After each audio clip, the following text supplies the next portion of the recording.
आपके जैसा कोई और है नहीं।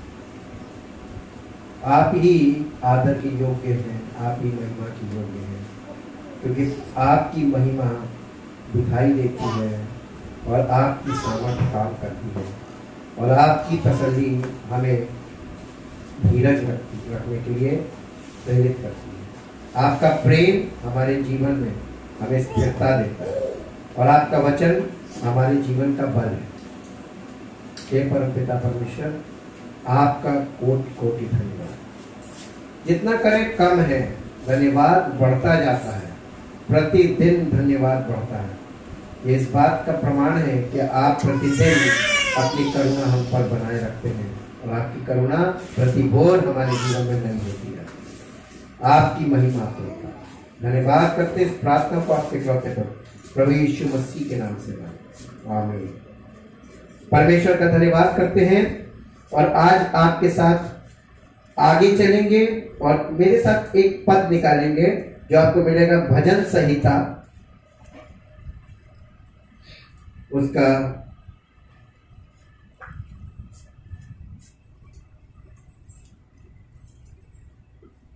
100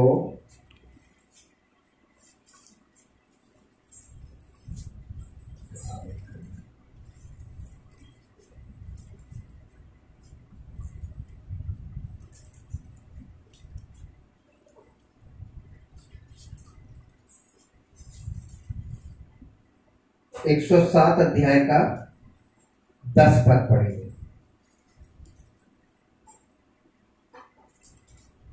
भजन संहिता 107 अध्याय का 10। जो अंधियारे और मृत्यु की छाया में बैठे, जो अंधियारे और मृत्यु की छाया में बैठे और दुख में पड़े और बेड़ियों में जकड़े हुए थे, और दुख में पड़े और बेड़ियों से जकड़े हुए थे। इसलिए ये क्यों कंडीशन, ये क्यों डेवलप थी? इसलिए कि वे परमेश्वर के वचनों के विरुद्ध चले, इसलिए कि वे परमेश्वर के वचनों के विरुद्ध चले और परम प्रधान की सम्मति को तुच्छ जाना, और परम प्रधान की सम्मति को तुच्छ जाना। सम्मति का मतलब उसकी सलाह को, उसकी दी हुई सलाह को, यानी जो वचन के द्वारा वो हमें सलाह देता है उसको तुच्छ जाना। परमेश्वर के वचन के विरुद्ध चलने और परमेश्वर की सलाह को तुच्छ समझने का परिणाम ये कि अंधियारे और मृत्यु की छाया में बैठे और दुख में पड़े और बेड़ियों में जकड़े हुए थे। ये आज की कंडीशन है। आज हर मनुष्य दुख में पड़ा हुआ, मृत्यु की छाया में है और वो बेड़ियों से ऐसा जकड़ा हुआ, डर की बेड़ियां, समस्याओं की बेड़ियां इसमें जकड़ा हुआ है। उसका कारण यह है कि हमारा जीवन परमेश्वर के वचन के अनुसार नहीं बल्कि परमेश्वर के वचन के विरुद्ध हम चल रहे हैं। इसलिए आइए हम परमेश्वर के वचन की तरफ चलेंगे, आज के वचन की तरफ जो हमारे जीवन के लिए लाभदायक होगा। मेरे साथ निकाले मत्ती रचित सुसमाचार उसका 15 अध्याय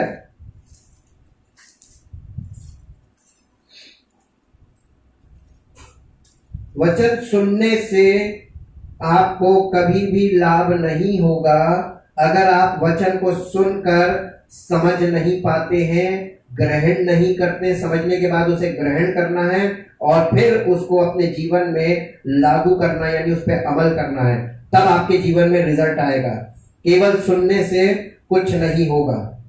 15 अध्याय का 10 पद से पढ़िए, ऊपर हेडिंग होगी परंपरा पालन का प्रश्न। नहीं, 15 अध्याय का 10 पद के ऊपर हेडिंग है अशुद्ध करने वाली बातें। अशुद्ध करने वाली बातें हमारे मन को और हमारे हृदय को, माइंड को और हृदय को अशुद्ध क्या चीज करती है? पढ़े।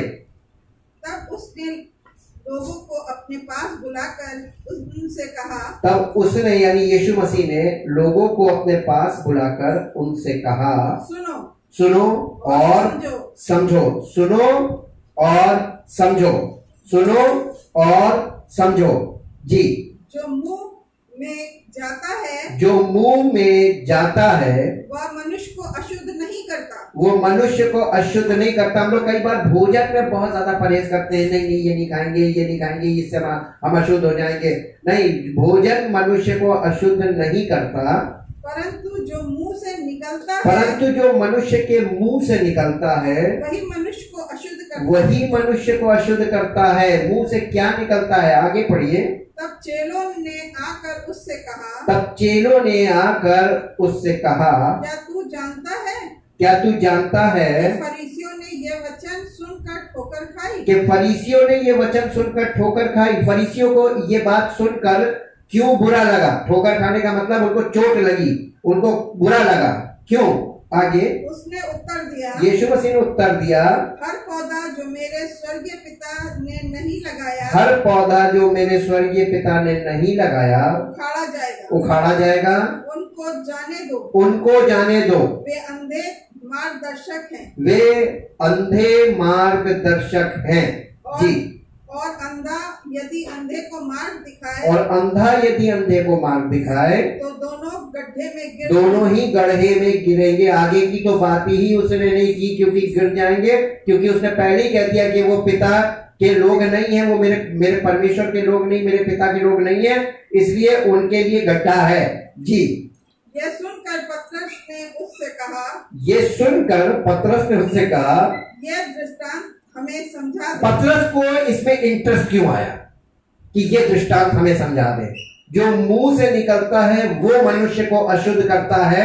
इतनी सी बात के लिए पतरस ने जब उसको आके बताया, चेलों ने आके बताया कि फरीसियों ने तेरी इस बात को सुनकर यानी उनको बहुत बुरा लगा, वो उल्टी उल्टी बातें करना। जब किसी को कोई सच सुनता है तो दो प्रकार के लोग होते हैं, एक वो जो सच को सुनकर एक्सेप्ट करते हैं, दूसरे वो जिन्हें जो सच को सुनते हैं उनकी समझ में ही नहीं आता, वो न्यूट्रल हो जाते हैं, तीसरे वो जो सच को सुनते हैं और फिर टिप्पणी करते हैं कि ये गलत बोल रहे हैं, ये गलत शिक्षा है, ये गलत बात है, ये गलत, ये आपको भरमा रहे हैं, ये आपको गलत बातें सिखा रहे हैं। यीशु मसीह के लिए इसीलिए इस तरीके की बातें कही जाती थी क्योंकि वो सच बोलता था।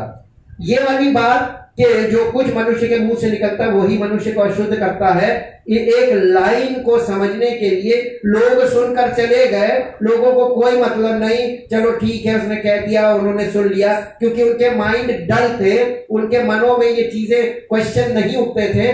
लेकिन चेलों के अंदर ये काम हो रहा था कि जो चेले थे उन्होंने जब ये जवाब दिया कि तेरी इस बात को सुनकर फरीसियों को ठोकर लगी, तो उसने उनको भी जब उसके विषय में बता दिया कि वे मेरे पिता के लोग नहीं है, वे परमेश्वर के लोग नहीं हैं, और उनको वो अंधे मार्गदर्शक हैं और वो लोगों को मार्ग दर्शा रहे हैं और खुद उनको वो मार्ग नहीं मालूम है, लेकिन वो फिर भी लोगों का मार्गदर्शन कर रहे हैं। और इसके बाद जब ये वाली बात सुनी तो पतरस के अंदर आंख खुल गई, वो कहने लगा अरे ये तो बड़ा सीरियस मैटर है। तब पतरस ने क्या कहा? ये सुनकर पतरस ने उससे कहा ये दृष्टांत हमें समझा दे।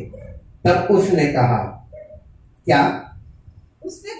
उसने कहा क्या तुम भी अब तक ना समझ हो? उसने, यीशु मसीह ने उससे सवाल किया, क्या तुम भी अब तक ना समझ हो? जी हाँ, आज भी कई लोग ना समझ हैं। जी। क्या तुम नहीं जानते कि जो कुछ मुंह में जाता है, क्या तुम नहीं जानते कि जो कुछ मुंह में जाता है वो पेट में पड़ता है, वो पेट में पड़ता है और संडास से निकल जाता है, और संडास में निकल जाता है। पर जो कुछ मुंह से निकलता पर है, जो कुछ मुंह से निकलता है वह मन से निकलता है। मुंह से जो शब्द निकल रहे हैं वो कहां से आ रहे हैं?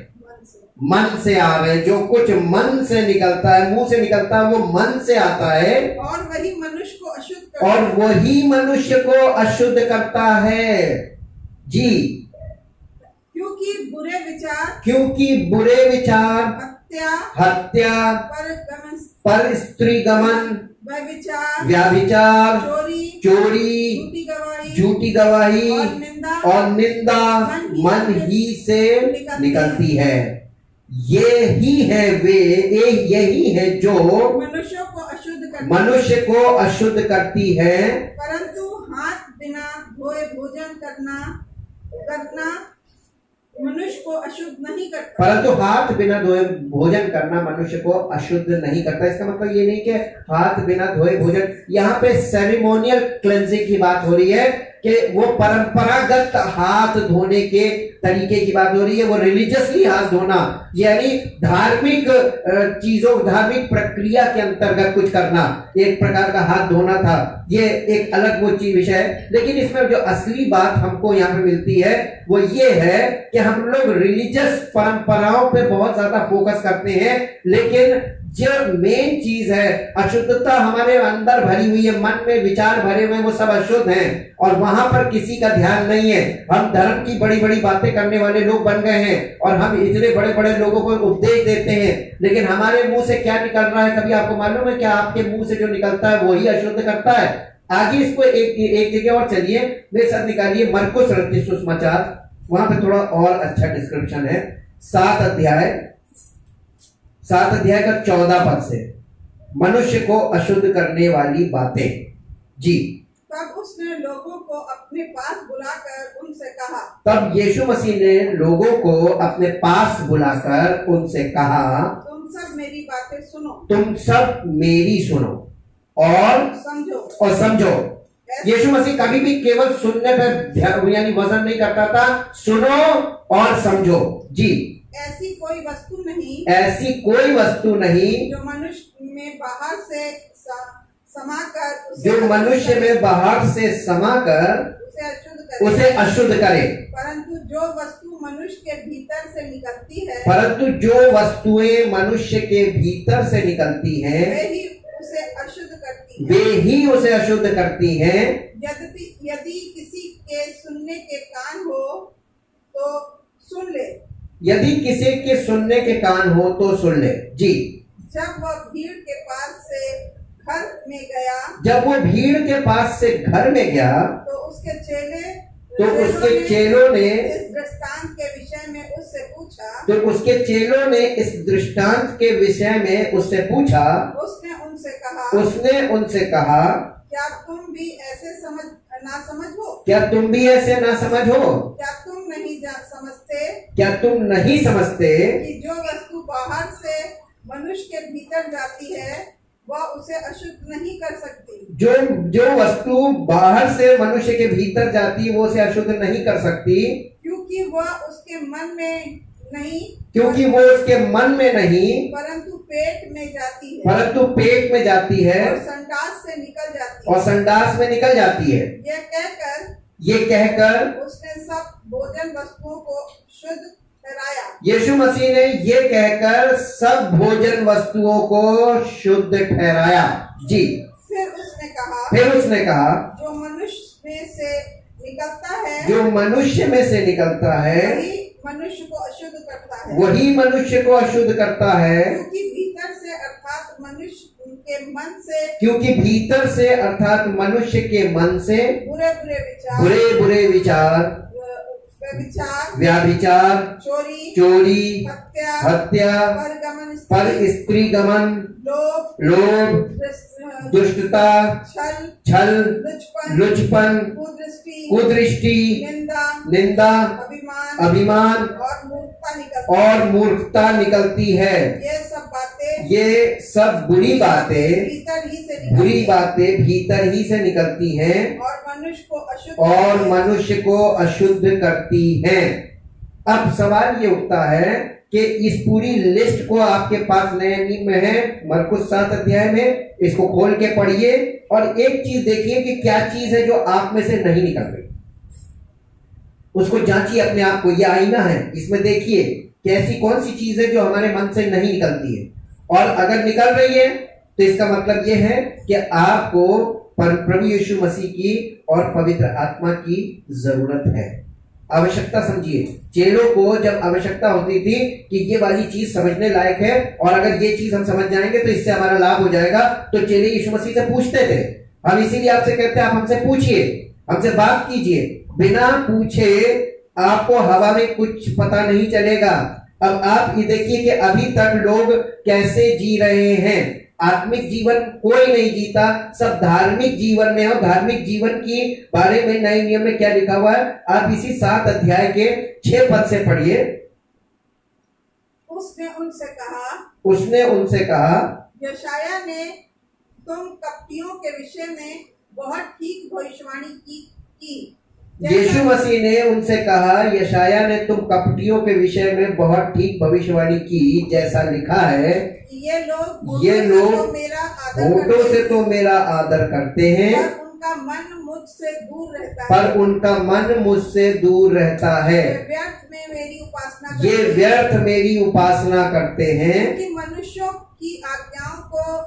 मनुष्यों की आज्ञाओं को धर्मोपदेश करके सिखाते हैं, क्योंकि तुम परमेश्वर की आज्ञा को टालकर मनुष्य की रीतियों को मानते हो और मनुष्यों की रीतियों को मानते हो। आप रिलीजन के तौर पे आप क्या कर रहे हैं? आप परमेश्वर की आज्ञा को किनारे रख के मनुष्यों की रीतियों को, उनकी शिक्षाओं को, उन्होंने कहा ये मत करना, ये मत करना, ये मत छूना, ये मत खाना, उसी में लगे हुए हैं। आपके माइंड में उन्होंने वहम डाल दिया, ये चीज अपवित्र है, इसको मत खाना, ये चीज मत छूना, ऐसे मत करना। प्रभु यीशु मसीह ने इस गंभीर विषय को बहुत अच्छे ढंग से और साधारण तरीके से, कि एक अनपढ़ आदमी भी इस बात को सुनकर समझ सकता है कि प्रभु यीशु मसीह कहता है कि खाने पीने की कोई भी वस्तु आपको अशुद्ध कर ही नहीं सकती, क्योंकि वो आपके मन में जाती ही नहीं है, वो पेट में जाती है और संडास में निकल जाती है। अशुद्ध क्या चीज होती है? जो आपके मन को अशुद्ध करे वो चीज अशुद्ध है, वो आपके जीवन को अशुद्ध करती है। और जीवन को अशुद्ध करने वाली चीज आपके मन में ऑलरेडी है, यानी अशुद्धता जो आपके जीवन को अशुद्ध कर रही है वो अंदर है, और आप तमाम चीजों से अपने आप को शुद्ध करने का प्रयास कर रहे हैं फिजिकली। यही तो रिलीजन है। लेकिन प्रभु यीशु मसीह अंदर की बात करता है, आपके अंदर क्या चल रहा है। बुरी बुरी चिंताएं बैठे हुए हैं और अपने ही विषय में बुरी बुरी चिंता कर रहे हैं, कल ऐसा हो जाएगा, फिर ऐसा हो जाएगा, और मालूम है बैठे बैठे सोचते सोचते आप होपलेस हो जाते हैं, यानी निराशा में डूब जाते हैं। आपको निराशा घेर लेगी, क्योंकि आपके अंदर जो विचार चल रहे हैं वो विचार आपको निराशा में खींच के ले जा रहे हैं। परमेश्वर तो आपको ऐसे विचार नहीं दे रहा। परमेश्वर का वचन परमेश्वर के विचार है। आप परमेश्वर का वचन कितनी देर सुन रहे हैं? थोड़ी देर, और उसके बाद आप फिर अपनी जो आपके अंदर भरा हुआ है वो चीजें चलने लगती है। आप अपने माइंड को गलत यूज चलने ही मत दीजिए। जैसे ही गलत चीज शुरू हो, बुरे बुरे विचार आने शुरू हो, आप परमेश्वर के वचन में तुरंत जाइए, परमेश्वर के वचन को पढ़ना शुरू कीजिए। देखिए पवित्र आत्मा उसी समय आपको आकर सामर्थ्य देने लगेगा। परमेश्वर के वचन को पढ़ते समय पवित्र आत्मा उपस्थित होता है। जब आप परमेश्वर के वचन को पढ़ने की आदत डालेंगे, उसको ध्यान लगाकर, बहुत ढेर मत पढ़िए, लेकिन जैसे मैं विषय के हिसाब से पढ़ता हूँ, अशुद्ध करने वाली बातें एक विषय है, इस पर जब मैं पढ़ता हूँ तो ये अशुद्ध करने वाली बातों से पहले परंपरा पालन का प्रश्न आता है। तो परंपरा पालन के कारण क्या हो रहा, हम तो परंपरा का पालन कर रहे हैं, लेकिन अशुद्ध करने वाली बातें हमारे अंदर घुसी हुई है। ये विषय ऐसे कंप्लीट होता है। मैं चाहता हूं कि आप लोग परमेश्वर के वचन को जैसे पढ़ने का तरीका वैसे पढ़िए, पूरा मत पढ़िए, लेकिन हेडिंग देखकर उसको मिलान कीजिए कि ये करने से और ये अशुद्धता है तो हमारा जो परंपरा है वो फेल हो गई। लेकिन परमेश्वर का वचन कभी नहीं फेल होगा। मेरे साथ लास्ट में एक वर्ष आगे और निकालें, जो आपको मिलेगा कुलस्सियों की पत्री, कुलस्सियों की पत्री, कुलस्सियों की पत्री 3 अध्याय, 3 अध्याय का पहले पद से पढ़ें। अतः जब तुम मसीह के साथ जिलाए गए, अतः जब तुम मसीह के साथ जिलाए गए, तो स्वर्गीय वस्तुओं की खोज में, तो स्वर्गीय वस्तुओं की खोज में रहो, जहां मसीह विद्यमान है या जहां मसीह मौजूद है, और परमेश्वर के दाहिने ओर बैठा है, और परमेश्वर के दाहिने ओर बैठा है, पृथ्वी पर की नहीं परंतु स्वर्गीय वस्तुओं पर ध्यान लगाओ। आपका ध्यान कहाँ लगा हुआ है? थोड़ी देर के लिए आप वचन को सुनते हैं और उसके बाद आपका मन वहां चला जाता है जहां आपका ध्यान लगा हुआ है। शरीर पे ध्यान लगा है, शारीरिक बातों में ध्यान लगा हुआ है, शारीरिक कामों में ध्यान लगा हुआ है, वो क्या कर रहा है, वो क्या कर रहा है, उधर क्या हो रहा है, ये आपका मन भटकता रहता है। ये जब तक आप अपने मन को ध्यान नहीं लगाएंगे, ध्यान लगाने का मतलब क्या होता है? आज मैं आपको बहुत अच्छा एग्जांपल दे सकता हूं। सब लोग ये एंड्रॉइड फोन इस्तेमाल कर रहे हैं, सबका ध्यान कहां लगा हुआ है? फोन पे लगा हुआ है, और फोन पे आपका ध्यान है, लेकिन फोन पे आप क्या चीज लगाकर देख रहे हैं उस पे आपका ध्यान लगा हुआ है। आप ध्यान तो लगाए हुए हैं, लेकिन आप काहे में ध्यान लगाए हुए हैं?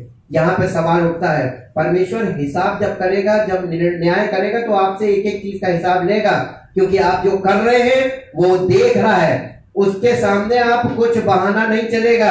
इसलिए आप वो जैसे आप ध्यान उस चीज में लगाते हैं, जैसे आप इनकम पे बहुत ध्यान लगाते हैं, मुझे जब आप बिजनेस करने जाते हैं तो आपका ध्यान रहता है कि आज इतना इनकम होनी चाहिए, आपका पैसे पे ध्यान रहता है, आपका हर उस चीज पे जिसमें आपका मन लगा होता है आपका ध्यान लगा होता है। आप जिस चीज से बहुत प्यार करते हैं उसी चीज पे आपका मन लगा होता है और उसी चीज पे आप ध्यान लगाते हैं। आप परमेश्वर से प्रेम करके तो देखिए, आपका ध्यान परमेश्वर पे लगने लगेगा, आपका मन लगेगा, और जब मन लगेगा तब ध्यान लगेगा। जब तक परमेश्वर से आप प्रेम नहीं करेंगे तब तक आपका मन परमेश्वर से नहीं लगेगा, और जब तक मन नहीं लगेगा तब तक आप उस पर फोकस नहीं कर पाएंगे, ध्यान नहीं लगा पाएंगे। आगे पढ़िए। क्योंकि तुम तो मर गए और तुम्हारा जीवन, क्योंकि तुम तो मर गए और तुम्हारा जीवन मसीह के साथ परमेश्वर में छिपा हुआ है। जब मसीह जो हमारा जीवन है प्रकट होगा तब तुम भी उसके साथ महिमा सहित प्रकट किए जाओगे। तब तुम भी उसके साथ महिमा सहित प्रकट किए जाओगे।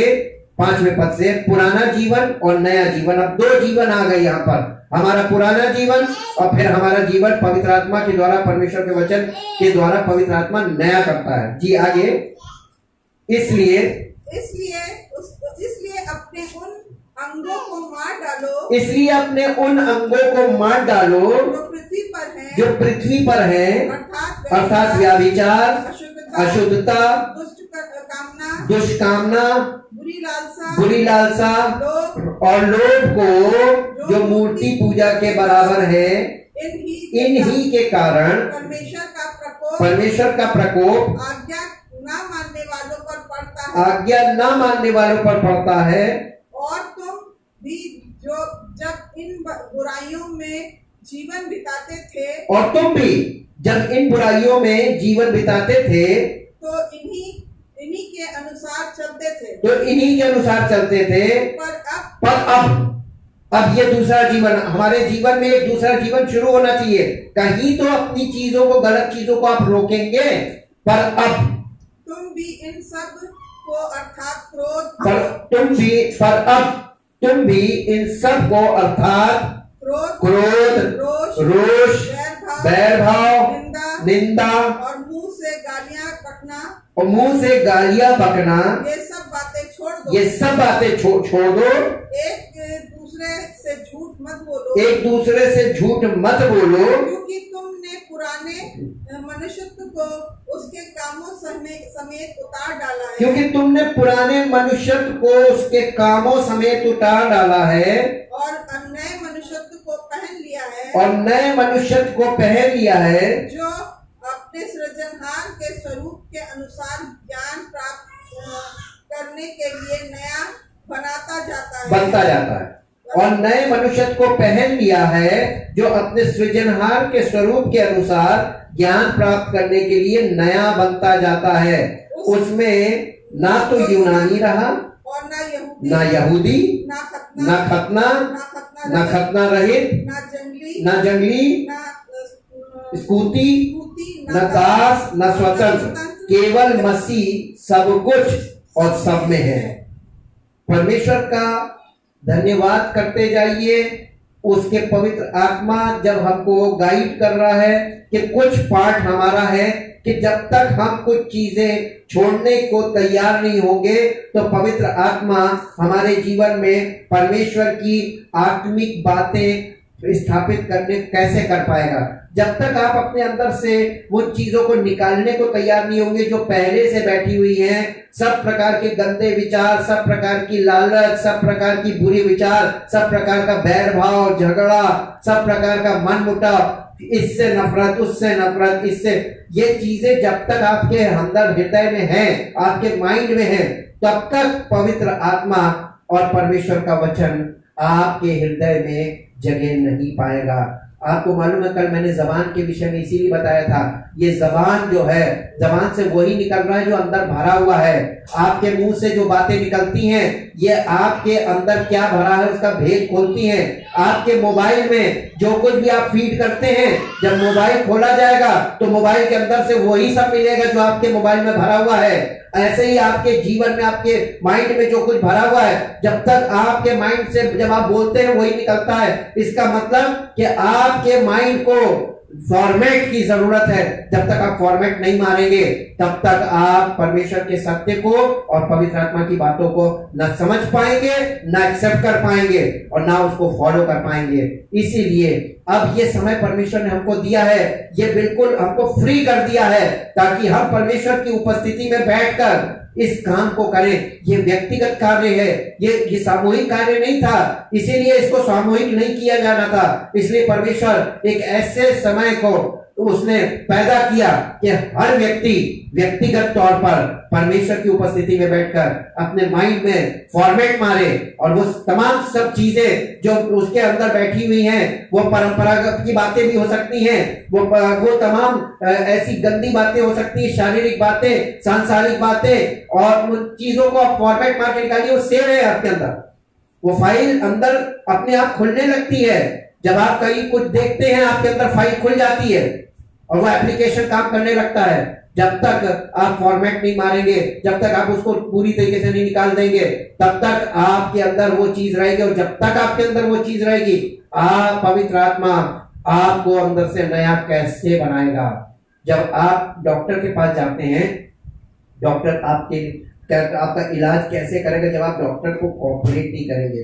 डॉक्टर आपसे जो कहता है उसको आप फॉलो करते हैं, तब डॉक्टर भी आपके जीवन में कुछ कर पाता है। आपकी ड्रेसिंग होनी है, आप ड्रेसिंग नहीं कराना मांग रहे हैं, आप भाग रहे हैं, तो आपकी ड्रेसिंग कैसे होगी जब तक कि आप खुद नहीं कहेंगे कि ये लीजिए ड्रेसिंग कीजिए। आपको सहना तो पड़ेगा, दर्द होता है ड्रेसिंग में, लेकिन आप उसको पैर अपना देते हैं, अपना जिस्म का वो हिस्सा देते हैं जहाँ ड्रेसिंग होनी है, और जब वो ड्रेसिंग करता है तकलीफ होती है, लेकिन तकलीफ के बाद आपको आराम भी मिलता है। ऐसे ही पवित्र आत्मा को जब हम अपने आप को समर्पित करते हैं और पवित्र आत्मा से कहते हैं कि हमारे जीवन में कार्य करो, तो पवित्र आत्मा हमसे कहता है कोऑपरेट करो, इस चीज को तुम निकाल दो, और ये चीज निकाल दोगे तो पवित्र आत्मा उसकी जगह परमेश्वर की आशीष की बात, परमेश्वर की सामर्थ की बातें डालेगा, परमेश्वर की आपको आशा से भर देगा।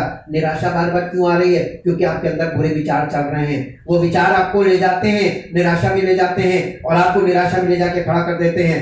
परमेश्वर की आत्मा की बातों को सुनना ही काफी नहीं है। अभी तक आप क्या कर रहे थे? बहुत से लोग अभी तक केवल सुनने का काम कर रहे थे। अब आपको परमेश्वर ने व्यक्तिगत तौर पे घेर लिया। अब आप परमेश्वर की आत्मा की बातों को सुनिए भी, समझिए भी, एक्सेप्ट कीजिए और उसको फॉलो कीजिए। और ये तब तक संभव नहीं आगे के काम जब तक कि आप अपने अंदर से उन चीजों को निकाल के फेंकेंगे नहीं, तब तक परमेश्वर की आत्मा की बातें आपके हृदय में स्थान नहीं पाएंगी। परमेश्वर का वचन आपके अंदर नहीं जाएगा। अशुद्धता भरी हुई है, पहले उनको निकालो। यहाँ पे कह रहा है अपने उस चीज को, इसलिए अपने उन अंगों को मार डालो, और फिर आगे लिखा है कि ये उतार लो, पुराने मनुष्यत्व को उतार के नया पहनो। इसमें हमारा पार्ट है, हमको कुछ करना है। पवित्र आत्मा सब कुछ नहीं करेगा, पवित्र आत्मा अपना पार्ट करेगा, आपको अपना पार्ट करना है। Do your part and the holy spirit ready to do his part. वो आप अपना काम करने के लिए तैयार है, इसीलिए लिखा है शरीर तो, आत्मा तो तैयार है परंतु शरीर कमजोर है। हम कमजोर हो रहे हैं। हम आपको उत्साहित करेंगे और आपको हिम्मत देंगे कि आप परमेश्वर के वचन को, जो उसमें लिखा हुआ है, ये वचन को अगर आप एक्सेप्ट करते हैं, मानते हैं कि हाँ ये ऐसा है, तो आप अपने जीवन से उन चीजों को जिसके बारे में यीशु मसीह बताया और जिसके बारे में आगे भी कलीसिया को चिट्ठी लिख के बताई, वो चीजें, अपने उन विचारों को, उन बातों को अपने जीवन से दूर करें, निकाल के फेंक दे। क्या मैं इन चीजों पे ध्यान नहीं लगाऊंगा। आपका ध्यान लगता है, इसलिए वो चीजें काम करती हैं। आपके ध्यान से वो चीजें हमेशा के लिए हट जाएं। आपका मन तभी हटेगा जब आपका मन, आप प्रभु यीशु मसीह से प्रेम कीजिए, और जब प्रेम करेंगे तो आपका मन उसमें लगेगा और फिर आपका ध्यान भी इधर लगेगा, और ज्यादा ध्यान इसमें लगाइए तो आपको मौका ही नहीं मिलेगा उधर के लिए। जब हम परमेश्वर का धन्यवाद करते हैं कि जब हम लोग निर्बल होते हैं तो परमेश्वर की सामर्थ्य हमें बल देती है, लेकिन जैसे ही हमें बल मिल जाता है उसके बाद फिर हम अपने मन की करने लगते हैं। अपने मन की करना छोड़ दीजिए, इस आदत को अपने जीवन से खत्म कर दीजिए और कहिए, प्रभु जो कुछ तू चाहे मुझसे कर, मैं मिट्टी हूं, तू कुम्हार है। और वो वाकई में ऐसा कुम्हार है कि वो आपको ऐसा महिमा का बर्तन बनाएगा कि आपका जीवन उसकी महिमा का कारण बने। पिता परमेश्वर, हम आपका धन्यवाद करते हैं आपके इकलौते पुत्र प्रभु यीशु मसीह के लिए, पवित्र आत्मा के लिए और पवित्र वचनों के लिए। आपने ये बात चीजें सब हमें मुहैया की है ताकि प्रभु हम स्वर्गीय वस्तुओं की ओर बढ़े। पवित्र आत्मा हमें स्वर्गीय वस्तुओं की ओर फोकस कराता है। पवित्र आत्मा हमें आत्मा की सच्चाई बताता है। पवित्र आत्मा हमें यीशु मसीह की सामर्थ्य को दिखाता है। पवित्र आत्मा हमें उसकी माफी जो हमें मिली है उस पर फोकस कराता है। पवित्र आत्मा हमें उसकी सामर्थ्य पर फोकस कराता है। पवित्र आत्मा हमें आत्मिक वरदानों को फोकस कराता है। पवित्र आत्मा हमें आत्मिक फलों की तरफ फोकस कराता है। पवित्र आत्मा हमें आत्मिक बातों में आगे बढ़ाता है।